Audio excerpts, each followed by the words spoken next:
Oh, yeah, there we go. At this time, we're going to call our meeting back to order. We were in recess from this morning. Again, in behalf of the board, thank you. Goodbye. I want to know.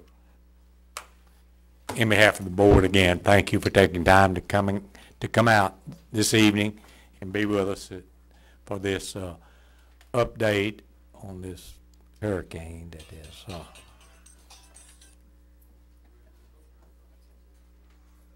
Excuse me, that's where it happened.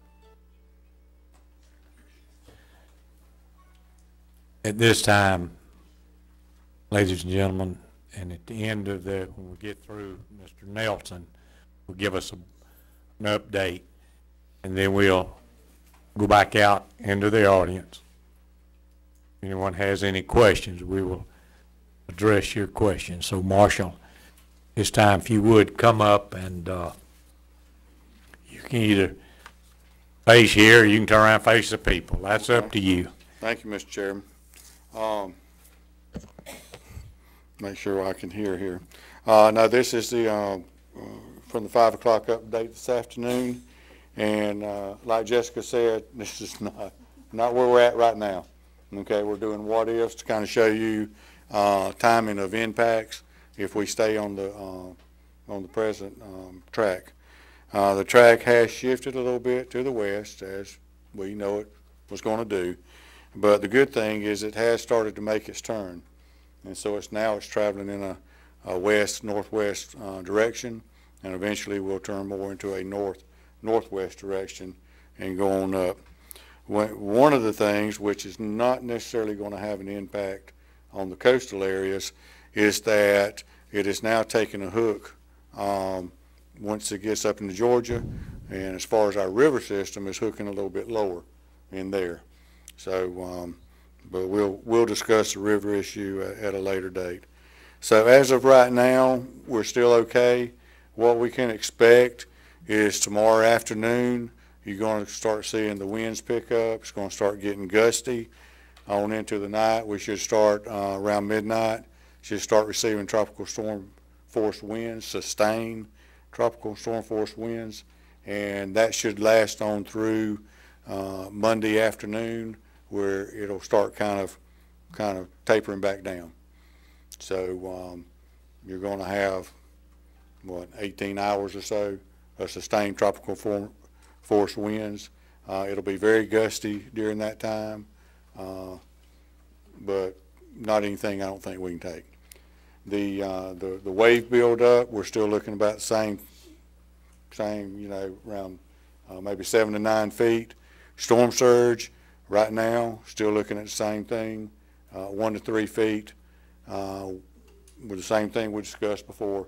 With the winds, you know, we'll be putting a little more water up in the Indian Pass Lagoon. We'll be holding the water up in the St. Joe Bay. After the storm actually passes, the wind will wrap back around, be coming from the north, and we'll hold that water up in the head of St. Joe Bay a little while longer than it normally would. Rain, we're looking at 2 to 4 inches. We were looking at 1 to 3. 2 to 4 inches with the rain bands coming around. Some places locally could be a little bit higher, but on the average 2 to 4 inches. That's on the present track. Of course, if it keeps coming more westerly, then you know we're going to get closer and closer to the center. We'll get closer and closer to the hurricane force winds. Hurricane force winds extend out about 70 miles from the center, so you can kind of judge about how far out they go and where they're going to impact. But as of right now, and actually on the trend today has been to the west, but not a lot of movement each way. The one good thing is that we have got past that turn, or at least it's going through the turn right now. It still can do anything. You know, worst case scenario, it could go on out and come right to us. But trending is starting to trend more and make that turn going up. So I feel a little bit better about it. but definitely do not let your guard down. Still going to be a pretty good storm going through tropical storm force winds. It's going to be gusty, especially the outside beach, Cape area, Indian Pass, St. Joe Beach. We're still going to have a lot of beach erosion in those areas. Other than that, I can't think of anything else I need to cover. So, are there any questions? Go there. Before we do, commissioners, any comments from forward here? Ladies and gentlemen, as I stated earlier, it hadn't made a significant change from this morning, and Lee, you and Mark and Lee, is everything up to par with you people? Okay. Lee, we got Go ahead. Pony ready to go. Looks good. I think y'all done a good job on it, so it's ready to go. Right. Mr. Whitfield, you and I just talk briefly. Give us, we got a hand, or come up here on the situation here with your ambulances. You want to come up to the mic and just face the people there. We'll pick it up on camera anyway, so just face the people. Unless we have any changes, we're just gonna stay where we're at. If our wind does pick up and we have a bridge closure, we're probably gonna leave one truck on this side of the bridge and put one over in the White City area. Because Sacred Heart Hospital will still be open, so we can still operate in this area too, Sacred Heart. But we're just mainly just playing it by ear right now. Any questions? So what you're implying is that if you have to go to Dade County for anything, you're not gonna be able to get there? We're probably not gonna transport the bay. We'll take you to Sacred Heart and they'll stabilize you. Then when the weather gets better, we'll transport you out. And there could be exceptions to that. Don't get sick. Thank you, sir. Marshall, we'll go to the people now if you'd like to. One other thing, let me mention. Oh, yeah, I'm sorry. Before we start taking calls, before we start taking questions, is that the shelter, Calhoun County, remains open. They still have space available. So if at any time you want to go ahead and evacuate, then that shelter is still available. You can go on our Facebook and you can get the address to it. It's up on north of Bluntstown, out on Highway 69. But you can go to our Facebook and get all the information there about it. Okay, Questions? question here. Commissioner Quinn has a, Yeah, I just wanted to echo on what Mr. Nelson was saying, to urge the people, don't let your guard down. And talk to your family members, tell them to be prepared, because like I say, you never know which way this thing, it might turn again. So just tell them to be prepared and continue to keep watching the storm. Mr. Cawthorn, correct me if I'm wrong, but are you trying to do a little reinforcing at the stump hole? They did. They did it this morning. You're through there, okay. They all about 12 loads of concrete put on the wall. Okay, all right. Thank you so much for But that. if Mark, that road blows out, they're there. Yeah. Yep. They got tractor stage there and a broom in case it's small stuff. They can bring Yeah. the big tractor for the bigger stuff. But you do have equipment stationed there. The DOT contractor does. DOT, that's state road, that's right, that's correct. Do we have a lot of people? We have quite a few people from the Indian Pass, the Cape area, the peninsula here. Feel like we do. All right, at this time, we will marshal, and we'll come back, but I want to go out here to the people. Anyone, if you have any questions, if you simply just hold your hand up, and Captain Buchanan with the Sheriff's Office will bring you a handheld mic up, talk into it. You hold it up close and talk into it. I believe you said there'd be a storm surge in the bay about. Sir, I'm sorry. It's on. Give us your name for the record over here, please. Pat McGuire. I believe you said there'd be a storm surge of about 1 to 3 feet, and then wave heights up to 7 feet. Is that correct? Not inside the bay. The wave height that's gonna be on the outside beach, Indian Pass down to Cape San Blas and down the peninsula on the outside beach, and then they'll be built up along the St. Joe Beach area. No, inside the bay it'll be choppy, but you're not gonna have 7 to 10 foot waves inside the bay. If we do, I'm gone. My main question would be, will the water come over 98 and Constitution Avenue, in your best guess?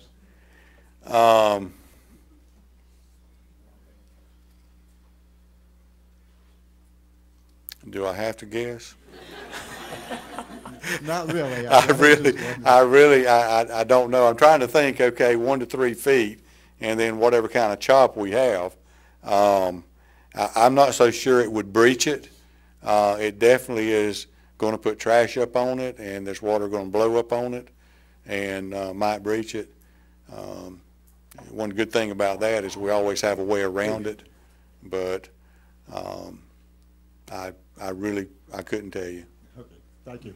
Go ahead and mention that. Marshall, how about the tides? Where are we at on high tides as far as the bay? Do you have? You know, Actually, I hadn't looked at it, but the way that they're doing the storm surge now, they used to do it, the storm surge was so high above mean tide, high tide. And so you had to go back and you had to add the tide into it or take the tide out of it. Now they actually figure with your local tide in it, which is kind of confusing because I'm from the old school. So I still want to add it in and take it out. But it should be built into it. I'm Marcia Casey. Do we have a storm surge map of Port St. Joe? I cannot find one, and I am trying to determine whether I am going to be okay, Mhm. because I have to make a decision whether I'm going to leave or not. I have 2 dogs. I cannot get into a shelter. The closest hotel is 250 miles away Mm. for me. Okay. So I Um, have to make that decision, so I really have to know how that's gonna affect me personally. Okay. Can we get together after the meeting? We do have storm surge maps. You can actually, on the floridadisaster.org, you can go in there and put in your address and it'll show you what storm surge area you're in. I have not looked at that. I couldn't even tell you how to get to it right now. I have Okay, Jessica maybe could. The evacuation maps that we posted online, those were based on surge. I haven't been able to find any of that. Okay. Just get with us afterwards and let's talk a little bit about it and talk about your specific situation.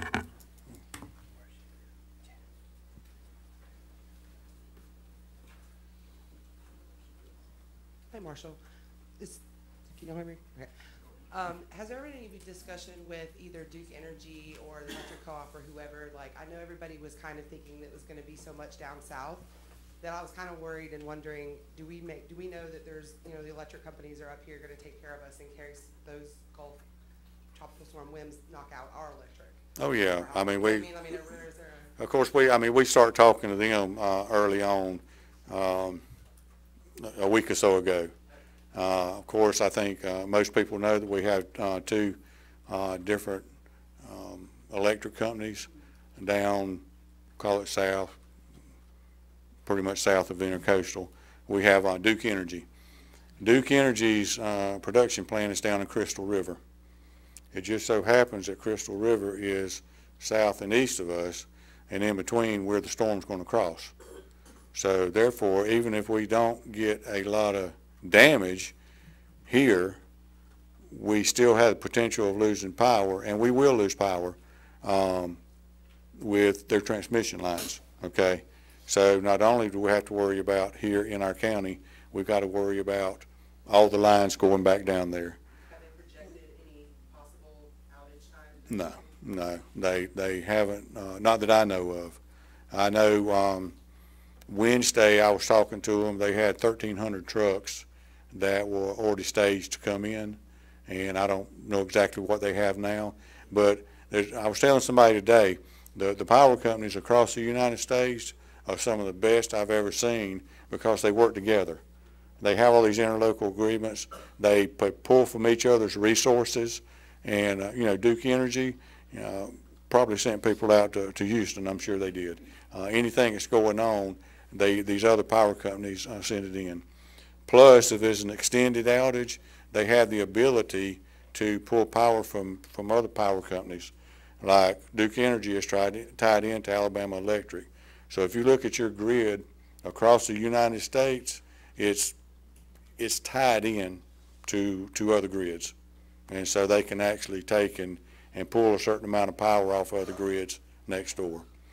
On the north end of the county, above the Intercoastal Waterway, we have a co-op, Gulf Coast Electric Co-op. They actually buy their power from Alabama Electric, which comes out of Alabama. So right now there should be minimal impact up there. If there is any impact, it'll be local, a limb going down across the power line or something like that. So most of the more widespread would be down on the south end. And we got to worry about limbs going down, trees going down, just the wind rocking them back and forth will actually pop the power off. And they will not come back and restore it until the winds die down, or until they can get crews back in. And they will not put crews up in very strong wind. And if they did come turn it back on, they'd just kick it back off again. I think there's been some rumors going around that they're going to shut the power off. I have talked to them this afternoon. They said they will not be shutting the power off unless it's like a health safety issue. No, what they do is their normal protocol is when the fuse pops and it unlinks, they just leave it like that, because at that point in time they're going to start damaging lines. And they are staged.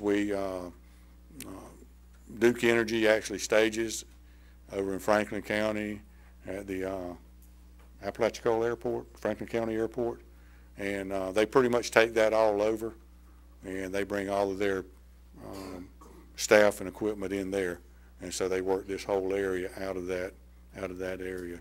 And was it you, Mr. Chairman, that was talking about the truckloads of? Yeah, they're up in the north end of the county. Yeah, right. Power poles Yeah. already loaded on trucks. I mean, these are contractors. So they've got all their resources. They've got them pulled in. They've got them staged. They have all their equipment. They have all their employees or contractors are here and ready to go. So they are in place.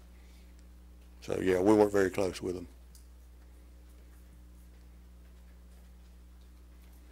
Sir, state your name, please. Lamar Morris, I'm a visitor here, my son lives here. How many of the businesses, such as the Piggly Wiggly, have their self-contained capability in the event that Duke does not have the capability to put the power in there? I can't tell you exactly how many, but there are some that do have generators. There are some that have the ability to bring generators in and hook into their system. I couldn't tell you exactly how many at this time. We try to work with them through the year to get the what we call our critical facilities. You know, it's critical after a storm that you be able to go down and buy food and water and stuff. It's critical after a storm that you be able to go buy building materials, and it's critical that you get be able to get money. So your banks. So we work with all these different groups because we want to know how are you going to come back in and do business when in the aftermath of an event. But I can't tell you exactly how many. Okay.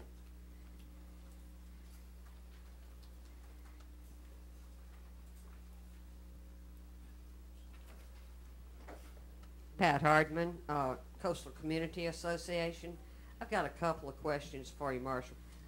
Is there any indication that there will be power, this is from down in South Gulf County, power turned off in the mandatory evacuation areas? Is that planned at all? That would be beyond, north of the rocks. No, ma'am. Okay. not on power. When will the rocks be closed for traffic? Whenever they become unpassable. When they become impassable? Yeah. So you're just they're playing it by ear right now? About all you can do. Yeah. You know, I mean, you just can't put a time on there, because I think we both seen it. We both seen it close itself early, and we both seen it keep itself open a little bit longer. And there again, your wave build up on this one, this is kind of a different one. Normally we see them coming out of the south or from the southwest, and we kind of know what's going on there. And this one is way over here. And so a lot of your buildup is going to be on the outside, but as your winds come, it's going to be driving that water down the outside beach and not necessarily straight into it. Now, that's not to say you're still going to have waves rolling in, you know, and hitting, but it's not going to push it as hard up against the beach as it would on a normal situation. Are there any more areas that are going to be, that you're looking at to go mandatory evacuation with? Not right now. Okay. And Honeyville Shelter, will it be open tomorrow? Not right now. We still have shelter capacity in Bluntstown, and so we're going to utilize that shelter. I just want to say how much I appreciate all the planning that y'all have done.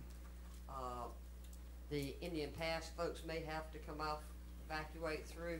Your staff has made Painted Pony, Canoe Lane through there, open, available to them. Mm-hmm. Well done. Got grass out of the ditches along Cape Sandblast Road, even though it's a state road. There's a lot of planning going on, and I appreciate you. If we could just make an alternate route off the Cape. Because I mean, really, that's one of our big things is that it's the stump hole. What's the stump hole? Yeah. The big rocks, right? Okay. Because that normally breaks through, or used to break through. Now it becomes impassable. It becomes impassable, then you know we can't get emergency services in and out of there, and it just becomes a big problem. So that's always been the heartache that we got. We could actually keep people out there a little bit longer if we didn't have to worry about that particular spot. Now, we would go ahead and call for evacuations, but not as quick as we have to do it right now. Mike Barrett. If we were to have major flooding, how long would it take to get an urban search and rescue team in here from FEMA? Well, urban search and rescue don't necessarily come from FEMA. You watching TV, you would think they do. Urban search and rescue actually comes from interlocal agreements between counties and groups in the state, as well as between groups from the other states, which is called EMAC, Emergency Management Assistance Compact. Our urban search and rescue is right now in the state of Florida, I think Jacksonville, Tampa, and Miami. But they're pulling them in from other states, and those teams have already been staged, and they're staged in Tallahassee. So on a normal day, 2 hours, you got to have time to put in the mission, get them up and get them going, and get them down here. So on a normal day, it'd probably be more like 3 to 4 hours, 4 hours, let's say. Depending on the traffic and debris on the road, you kind of get an idea. But those teams have already been put into the state, as well as out of the state. They're in Georgia and Alabama too, ready to deploy.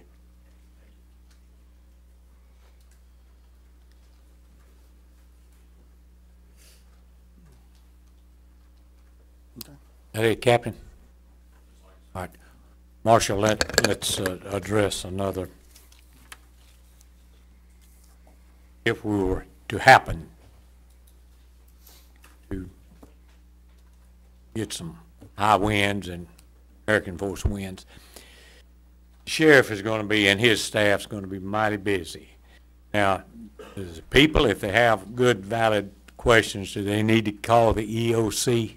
Now, if it's a 911 for ambulance or something, that's different, but for just routine questions, Yeah. do you want them to call the EOC? Yes, please do not All right, call well, would dispatch. you, They are really, It will be staffed, starting in the morning, is that correct? right, It will be staffed 24 hours, right. correct? So further notice, but, Mr. Nelson or one of his associates will give you wants the number to the EOC. Is that permissible? That's correct. 850-229-9110. 9110. Anyone, if you want to put it in your phone, we'll have it available here after the meeting. Someone wants to come up and get it. And we have, two dispatchers in dispatch. They not only, answer the 911 calls, they also dispatch all emergency services throughout the whole county. They are very busy. And a lot of times if you call them, they end up having to call us. So walk out the door. The EOC is the central point for all information. So if you call that number, if we don't have the answer, we will get it. 229-9110. That's correct. Mr. Nelson, do you have anything else? That's all, Mr. Chairman. Now I have a question here for the board. When will you have your next update?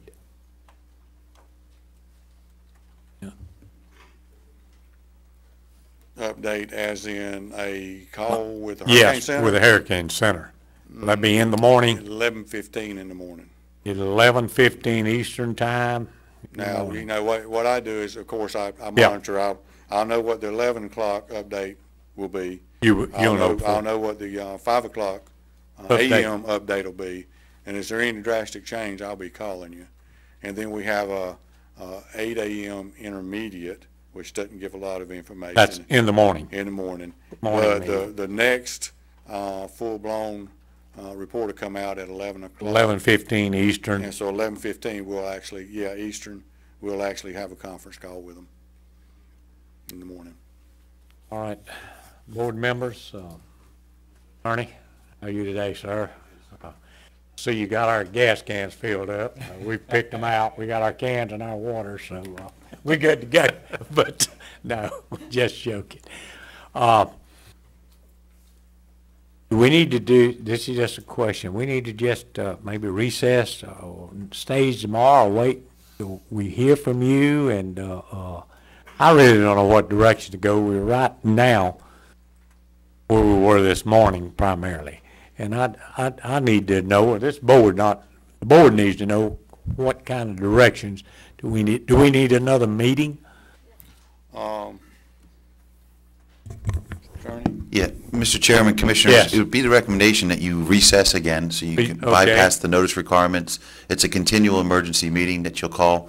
If Mr. Nelson's going to get an update tomorrow, if you tentatively want to set something, and based on Mr. Nelson's conversations with each individually tomorrow morning, and Mr. Butler and Mr. Hammond, they can call for a meeting tomorrow afternoon They if could necessary. call us, Mr. Nelson, could you put it out maybe on the web page where that the Absolutely. people Absolutely. here could tell that we were going to have it?